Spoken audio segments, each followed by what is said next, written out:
कल जो है आप सबको रिलेटिव वेलोसिटी के बारे में बताया गया प्रीवियस क्लास में, जिसमें हम लोग यह सीखे कि किसी भी बॉडी का वेलोसिटी किसी रेस्ट में रहने वाले ऑब्जर्वर के रिस्पेक्ट में जो कैलकुलेट करते हैं उसको कहते हैं एक्चुअल वेलोसिटी या रियल वेलोसिटी कहते हैं।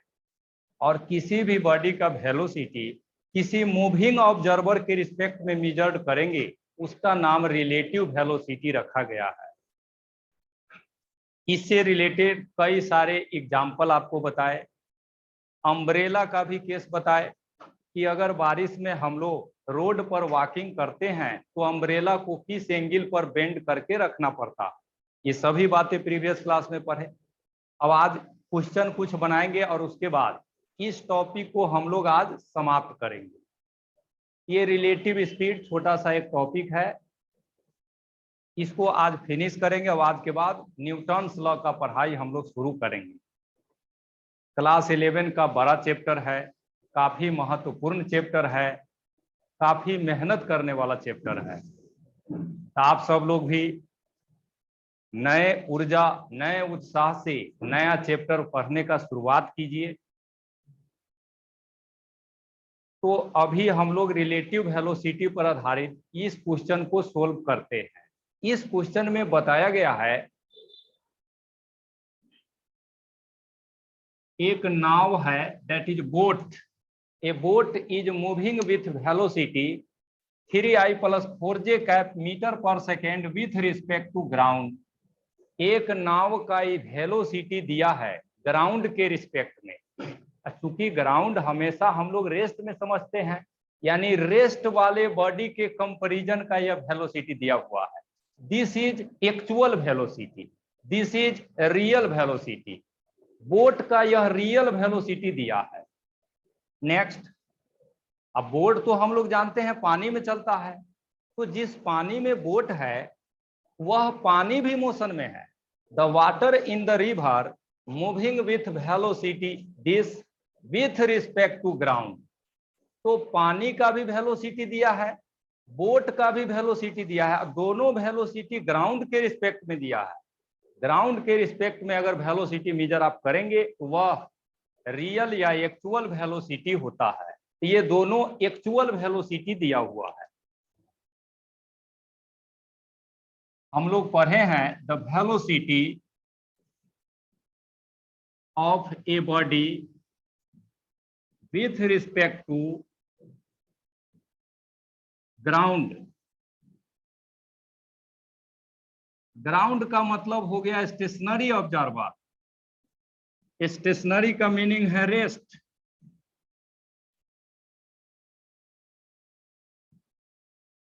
विथ रिस्पेक्ट टू ग्राउंड यानी stationary observer is called actual velocity.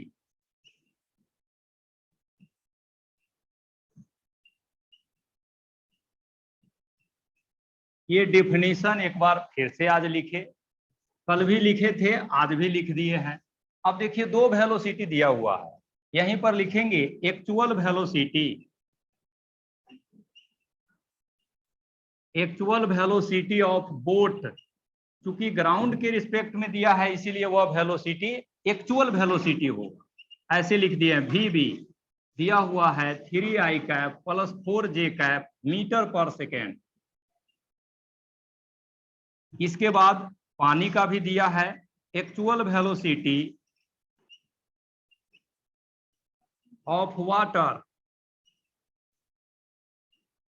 Water का भी एक्चुअल वेलोसिटी दिया हुआ है VW, ये बराबर है -3i cap - 4j cap metre पर सेकेंड। हम लोग से पूछा है कि बोट का वेलोसिटी वाटर के रिस्पेक्ट में क्या होगा। तो यहाँ बोट भी मोशन में है, वाटर भी मोशन में है, दोनों मोशन में रहता है, तब वेलोसिटी निकालेंगे तो वह रिलेटिव वेलोसिटी होता है। यहीं पर लिखेंगे velocity of boat with respect to water.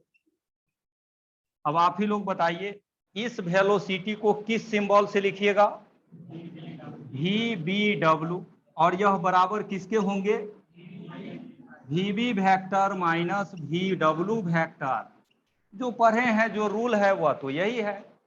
अब दोनों का वैल्यू पुट कर देना है, यहीं से लिखेंगे VBW, ये बराबर हो जाएगा, VB का वैल्यू दिया हुआ है 3i cap plus 4j cap minus, अब वाटर का भी वेलोसिटी दिया हुआ है -3i cap minus 4j cap. अब इसको सोल्व करना है, VBW equals 3i cap plus 4j cap, और यह माइनस साइन इस दोनों को प्लस कर देगा, 3i cap plus 4j cap, और इसी को आप सोल्व करेंगे, VBW बराबर हो जाएगी 6i cap plus 8j cap. अगर मैग्नीट्यूड निकालना होगा तो मैग्नीट्यूड भी निकालेंगे। VBW का मॉडुलस निकाल रहे हैं तो क्या लिखिएगा, √6² प्लस 8², और यहीं से सोल्व कीजिएगा 10 मीटर पर सेकेंड। तो रिलेटिव वेलोसिटी पर आधारित यह एक क्वेश्चन था जिसको हम लोग सोल्व किए। आप लोग जल्दी से इसको लिख लीजिए, एक और क्वेश्चन आपको बताते हैं।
तो रिलेटिव वेलोसिटी के कुछ क्वेश्चन हम लोग अभी बना रहे हैं। एक बनाए, 2 क्वेश्चन कल भी बताए थे, प्लेन मिरर का भी केस आपको कल बताया गया था।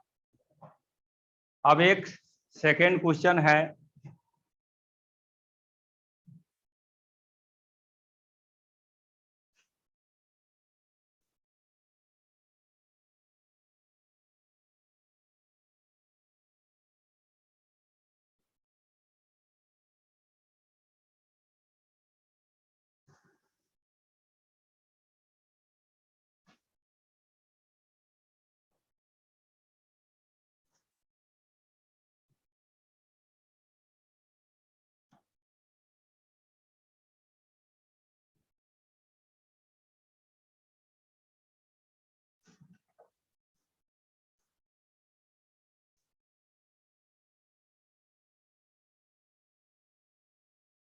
अब क्वेश्चन नंबर सेकेंड पर आते हैं।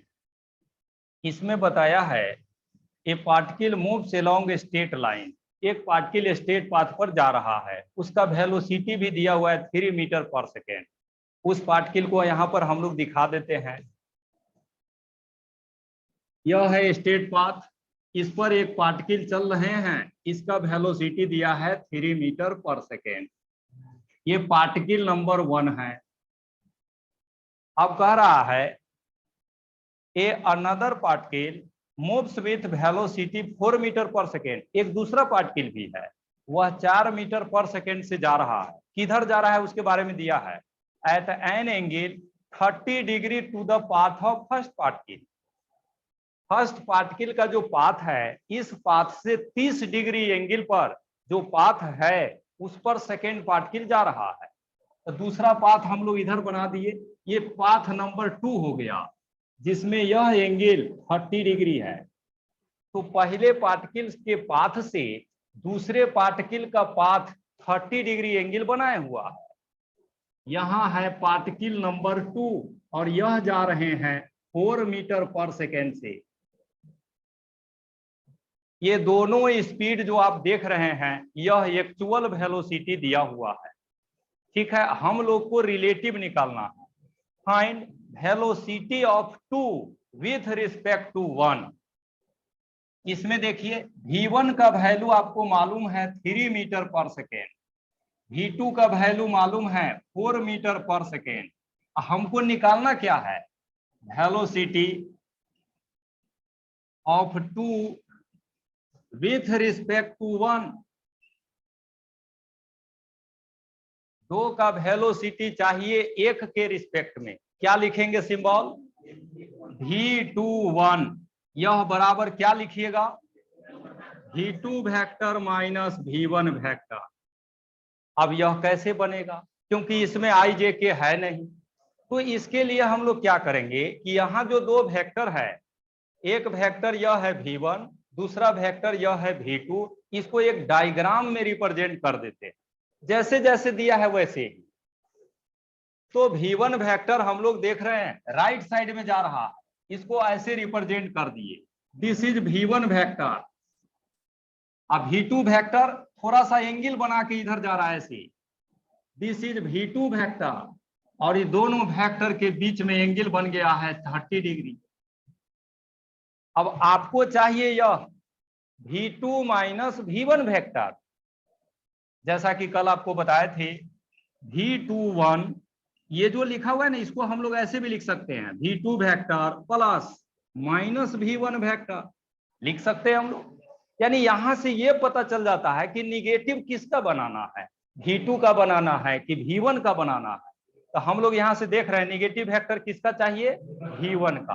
और निगेटिव वेक्टर तो हम लोग को बनाने आता है, बना दीजिए यहीं पर। This is positive v1 vector, तो निगेटिव v1 वेक्टर इस डायरेक्शन में होंगे। This is minus v1 vector. अब ये दोनों का जो रिजल्टेंट होगा वही होगा आपका v21। रिजल्टेंट दिखाने के लिए यहाँ पर वेक्टर के लॉ से पैरेललोग्राम हम लोग ड्रॉ कर देंगे।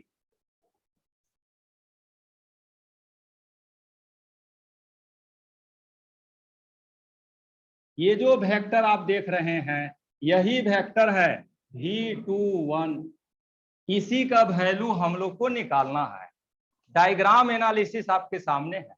अब इसका कैलकुलेशन कैसे होगा इस पर आते हैं। जैसा कि कल ही आपको बताए थे कि रिलेटिव वेलोसिटी पढ़ने का मतलब है सब्ट्रैक्शन ऑफ वेक्टर को पढ़ना।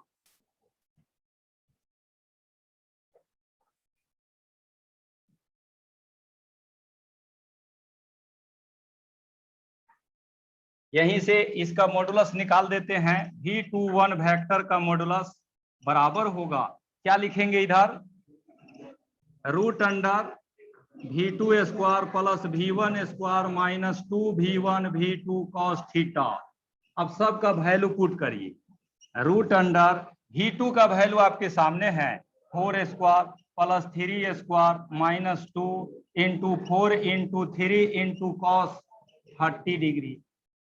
यहाँ पर एंगल वही लेना है जो पॉजिटिव वेक्टर के बीच में होता है। अब इसको सोल्व करिएगा, रिलेटिव स्पीड आ जाएगा। तो इस तरह से डिफरेंट कंडीशन में भी हम लोग रिलेटिव वेलोसिटी कैलकुलेट करते हैं। क्वेश्चन की बात है तो क्वेश्चन का और अंत नहीं है, बहुत तरह से क्वेश्चन हो सकता है। इसी के लिए तो बोलते रहते हैं कि आप लोग बुक में से नहीं बनाते हैं, बनाइएगा तब न पता चलेगा कि क्या है, हम लोग क्या सीखे, हम लोग को और कितना मेहनत करना है।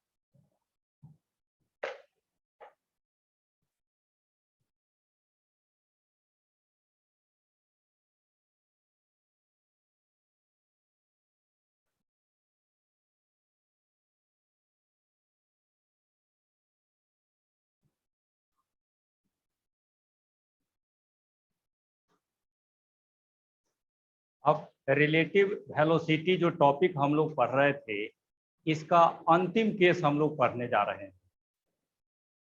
इस केस में क्या हो रहा है इसको समझ लीजिए। एक आदमी नदी को तैर करके पार करना चाहता है, लेकिन नदी में का जो पानी है वह रेस्ट में नहीं है, नदी में का पानी भी मोशन में है, और उस नदी को पार करना चाहता है एक मैन।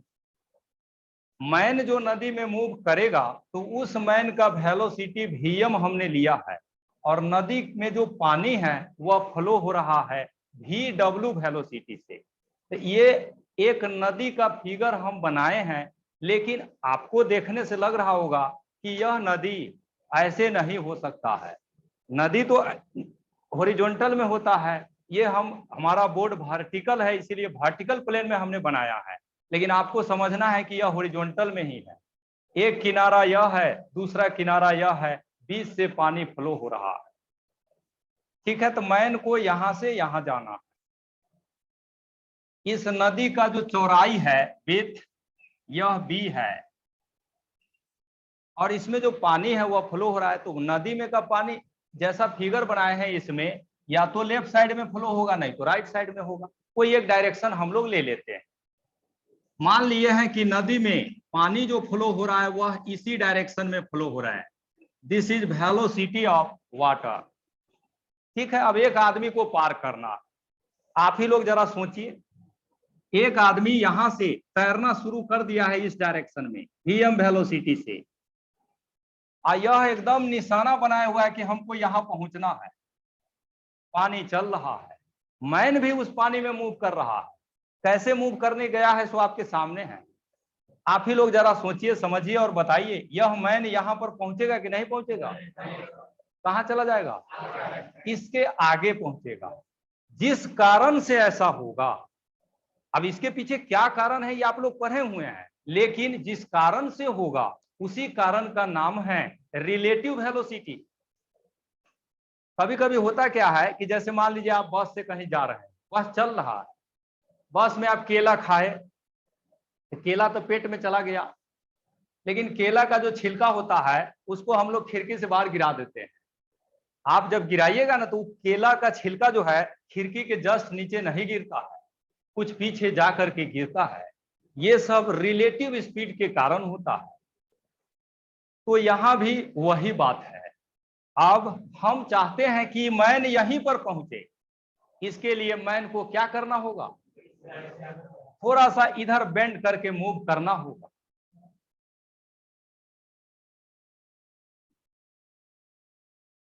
यह मैन यहां से इस डायरेक्शन में मूव करना शुरू करता है vm, और फाइनली पहुंच जाता है यहां पर। यह एंगल थीटा हम लोग ले लिए हैं। तो जहां पर मैन है वहां पर दो वेलोसिटी है, एक vm और दूसरा पानी का वेलोसिटी है, दिस इज vw। आप देखिए नेक्स्ट, मैन का वेलोसिटी vm यह है, इस मैन का जो वेलोसिटी है vm, इस वेलोसिटी का कंपोनेंट इस लाइन के अलोंग अगर पूछा जाएगा कितना होगा तो क्या बताएंगे हम लोग? vm cos theta. देखिए आप सब लोग एक ही जगह जाके रुक जाते हैं, हम अनेकों बार बताए हैं, और कभी कभी नहीं बताते हैं तो मन में गुस्सा जैसा भी होता है। एक छोटा सा चीज याद नहीं रख सकते हैं, कंपोनेंट। वेक्टर में cos थीटा से मल्टीप्लाई करेंगे कंपोनेंट, चाहे कोई वेक्टर रहे, टेंशन वेक्टर रहे, फोर्स वेक्टर रहे, मोमेंटम वेक्टर रहे, वेलोसिटी वेक्टर रहे, वेक्टर का कंपोनेंट निकालने के लिए करना कुछ नहीं है, वेक्टर में cos थीटा से मल्टीप्लाई करना है, चाहे वेक्टर कोई रहे। यह वेक्टर है भी हम cos थीटा से मल्टीप्लाई कर दिए, कंपोनेंट निकल गया। अब देखिए नेक्स्ट, यह आदमी यहां से यहां कितना समय में पहुंच जाएगा उसका कैलकुलेशन हम लोग कर सकते हैं। यहीं से लिखेंगे टाइम इन विच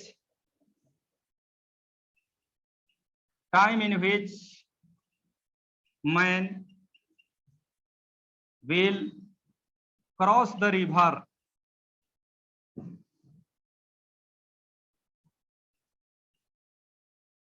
तो टाइम निकालना है, टाइम बराबर होता है डिस्टेंस बाय स्पीड। अब आप ही देखिए, ये मैन यहां से पार करके यहां चला गया है, इसको बदल देते हैं, हम ऐसे लिख देते हैं डिस्प्लेसमेंट बाय वेलोसिटी।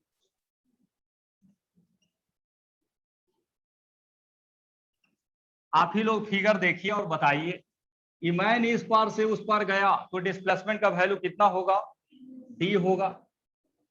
जिस डायरेक्शन में डिस्प्लेसमेंट है उस डायरेक्शन में वेलोसिटी कितना है, vm cos थीटा। अगर मैन इसी डायरेक्शन में प्रोजेक्ट करता है अपने आप को तो वह उस पार इसी टाइम में पहुंच जाएगा। ठीक है, ये टाइम का वह वैल्यू है जो इस थीटा एंगल के लिए आप निकाले हैं। लेकिन क्वेश्चन में जब हम लोग क्वेश्चन पढ़ते हैं तो वहां पर बहुत सारे टर्म एंड कंडीशन के साथ क्वेश्चन सब रहता है। क्वेश्चन पूछता है कि बताइए सबसे कम समय कितना में मैन उस पर पहुंच जाएगा, what is the minimum possible time in which man will cross the river. यानी टाइम का मिनिमम वैल्यू हम लोग को पूछा जाता है। 50, 100, 10, 20 क्वेश्चन बनाने के बाद ये सब क्वेश्चन के कुछ कॉमन पॉइंट्स है जिसकी बात हम अभी आपसे किए हैं कि टाइम का मिनिमम वैल्यू हम लोग से पूछा जाता है। यहीं पर देखिए for minimum time,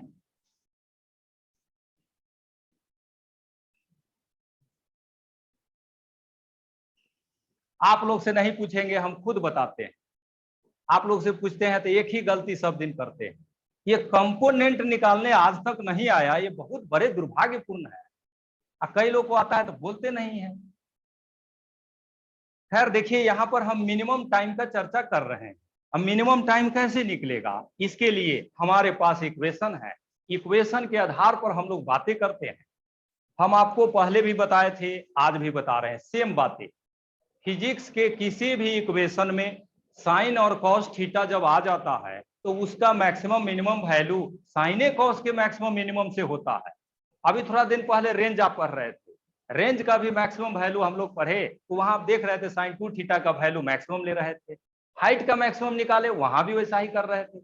addition of to vector में भी मैक्सिमम वैल्यू निकालते थे तो कॉस थीटा का वैल्यू मैक्सिमम लेते थे। इस इक्वेशन में भी कॉस थीटा है तो मैक्सिमम मिनिमम का पता कॉस थीटा से चलेगा।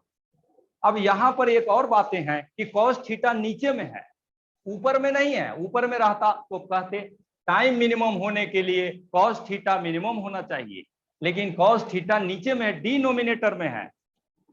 y बराबर लिखा हुआ है 3/x, हम y को मिनिमम करना चाहते हैं। इसको मिनिमम करने के लिए इस x को क्या करना चाहिए, मैक्सिमम करना होगा। वही बात यहां है, टाइम मिनिमम चाहिए तो कॉस थीटा को मैक्सिमम करना होगा। टाइम का मिनिमम वैल्यू होने के लिए कॉस थीटा का वैल्यू मैक्सिमम होना चाहिए। और कॉस थीटा का मैक्सिमम वैल्यू हम लोग को याद रहता है, दैट इज 1। और यह कितना डिग्री पर होता है वो भी याद रहता है, 0 डिग्री। यानी यह मैन थीटा एंगल नहीं बना करके डायरेक्ट इधर चल देगा तो मिनिमम टाइम में उस पर पहुंच जाएगा, भले ही कहीं पर भी पहुंचे, लेकिन सबसे कम समय उसी केस में लगेगा। ये 0 डिग्री का एक्सप्रेशन इस बात को बताता है। अब टाइम का मिनिमम वैल्यू होगा क्या, वह भी लिख लेते हैं। टी मीन बराबर d/Vm और कॉस थीटा का वैल्यू 1 लेंगे और यहीं से मिनिमम टाइम आपका हो गया d/Vm। किसी भी नदी को पार करने में किसी भी स्विमर के द्वारा लिया गया मिनिमम टाइम आपका यही है। और ऐसा होने के लिए मैन को वाटर के परपेंडिकुलर डायरेक्शन में तैरना शुरू करना होगा। वहीं पर इस सबको लिख दीजिए, man must be swims in perpendicular direction of flow of water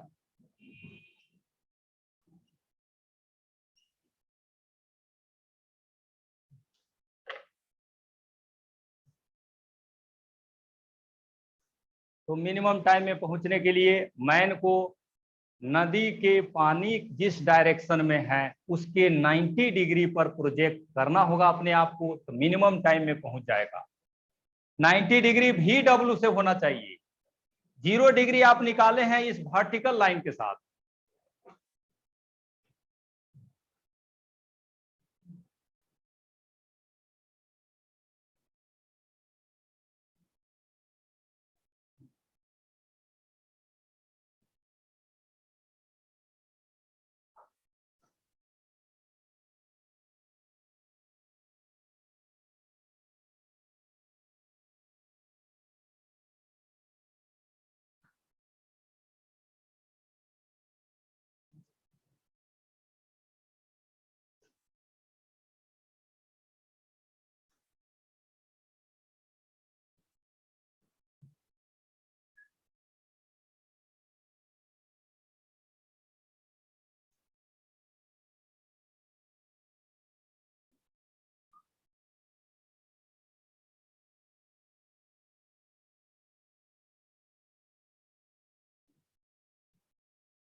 if the man swims for minimum time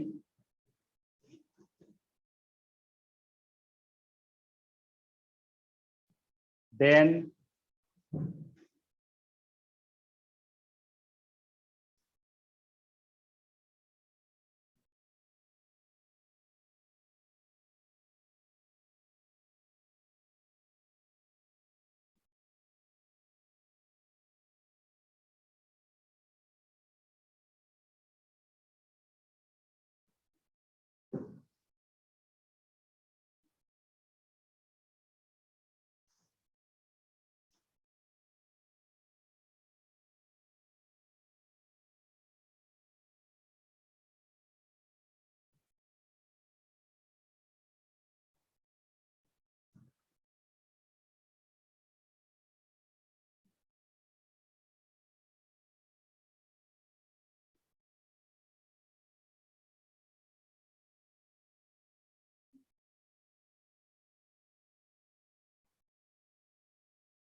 अब जो है वह आदमी कम से कम समय में उस पार पहुंचने के लिए तैरना शुरू किया है, जैसा कि आप देख रहे हैं।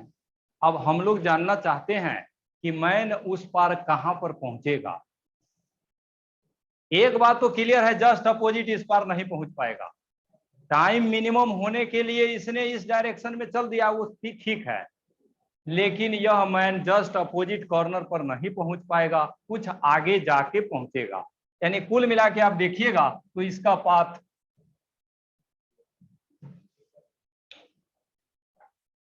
इस मैन का पाथ यहां से मोशन होने के बाद इस तरह से यहां बढ़ जाएगा।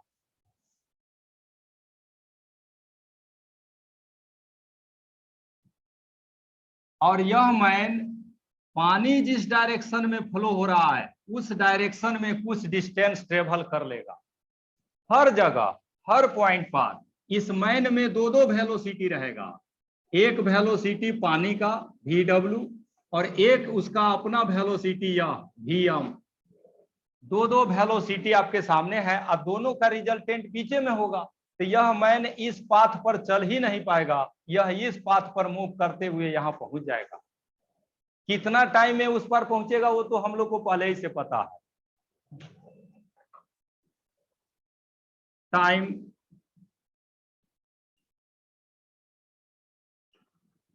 in which man will cross the river,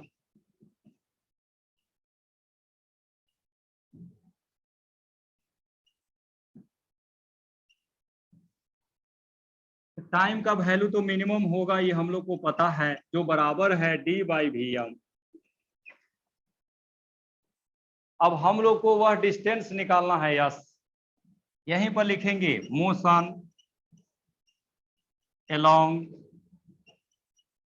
flow of water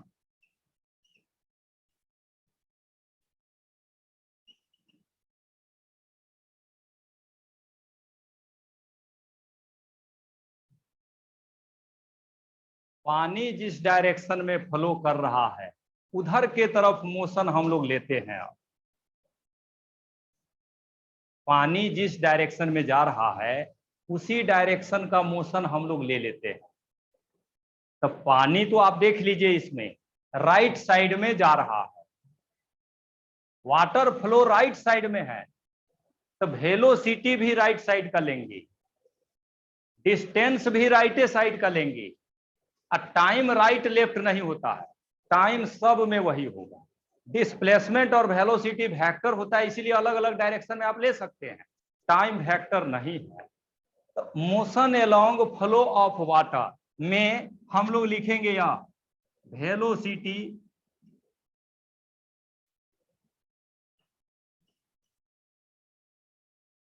displacement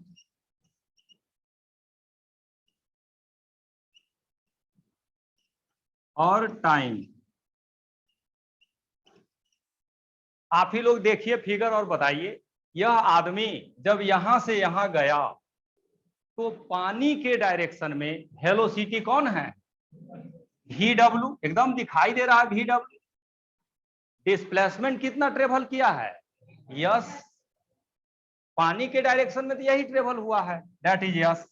और टाइम कितना लगा है सो आपको पता है, d/vm। और पानी में जब मोशन होता है ना तो ये सब एक्सेलरेटेड मोशन नहीं लिए जाते हैं, ये सब यूनिफॉर्म मोशन कंसीडर किए जाते हैं। पानी के अंदर जब कोई मैन तैरता है तो वह सब यूनिफॉर्म मोशन कंसीडरेशन करके पढ़े जाते हैं। तो ये जो मोशन है यह यूनिफॉर्म मोशन है, दिस इज यूनिफॉर्म मोशन।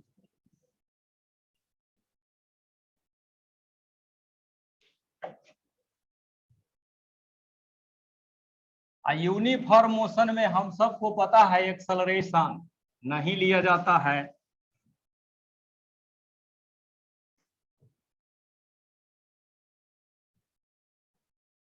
यहीं से हम लोग लिखेंगे सेंस वेलोसिटी बराबर होता है डिस्प्लेसमेंट बाय टाइम। यहीं से आप लिखिएगा तो डिस्प्लेसमेंट बराबर हो जाएगा वेलोसिटी इनटू टाइम, और डिस्प्लेसमेंट का वैल्यू मालूम है यस, वेलोसिटी का वैल्यू मालूम है VW, टाइम मालूम है d/vm। यहीं से हम लोग लिखते हैं यस बराबर VW/vm, और यहां पर आ गया d।